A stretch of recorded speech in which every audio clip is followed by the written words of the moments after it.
C'est vrai.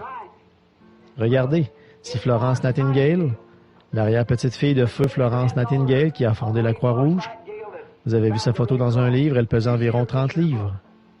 Le cancer l'avait rongée. À Londres, en Angleterre, ils l'ont amenée d'Afrique à Londres, en Angleterre, et là, sous l'énergie du désespoir, frère Bosworth lui a répondu et lui a dit, nous ne pouvons pas aller en Afrique. Elle a répondu par écrit, a fait écrire l'infirmière et elle a dit, je ne peux pas être déplacée, je ne peux pas le faire.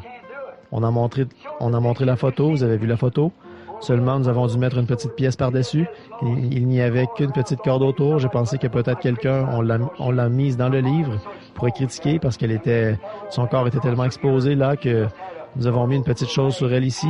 Elle avait juste un petit linge, une serviette posée sur ses hanches, mais au-dessus, il n'y avait rien. Et mais nous avons pensé mettre un petit bout de papier là et photographier ça pour éviter que les gens qui n'ont pas la position qu'il faut dans leur pensée, afin qu'ils ne me critiquent pas d'avoir publié cette photo dans le journal.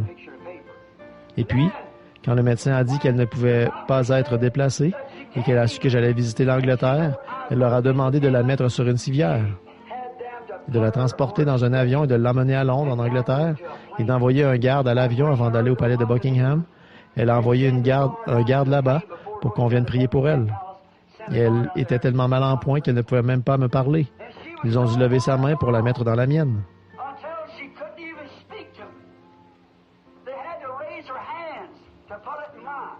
Vous savez comment est Londres, certains de vous? Les soldats y est allés. C'est toujours si brumeux. Je me suis agenouillé là, près d'une fenêtre, et ses larmes coulaient. Elle voulait... Je ne sais même pas comment elle pouvait avoir assez d'humidité pour que des larmes coulent. Ce n'était que des os, avec de la peau par-dessus. Et ses jambes ici, au niveau des hanches, n'étaient pas plus grosses que... Elle me semblait avoir une largeur d'environ 2 pouces ou 3 pouces.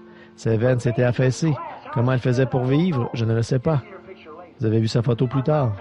Je me suis agenouillé près du lit. Or, elle était désespérée. Que je puisse venir ou pas, ils allaient l'emmener de toute façon. Et je suis arrivé là-bas. Mon cœur saignait au-dedans de moi, à cause de la foi de cette pauvre petite créature qui se mourait. Et j'ai prié de tout mon cœur.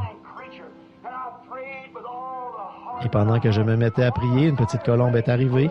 Elle s'est posée sur la fenêtre et s'est mise à marcher de long en large en roucoulant. Je pensais que c'était un animal de compagnie. Je n'étais en Angleterre que depuis environ 1 heure. J'arrivais de l'aéroport là-bas. Et je pensais que c'était un animal de compagnie. Et quand je me suis levé, que j'ai dit « Amen », elle s'est envolée. J'ai demandé aux frères s'ils avaient entendu cette colombe.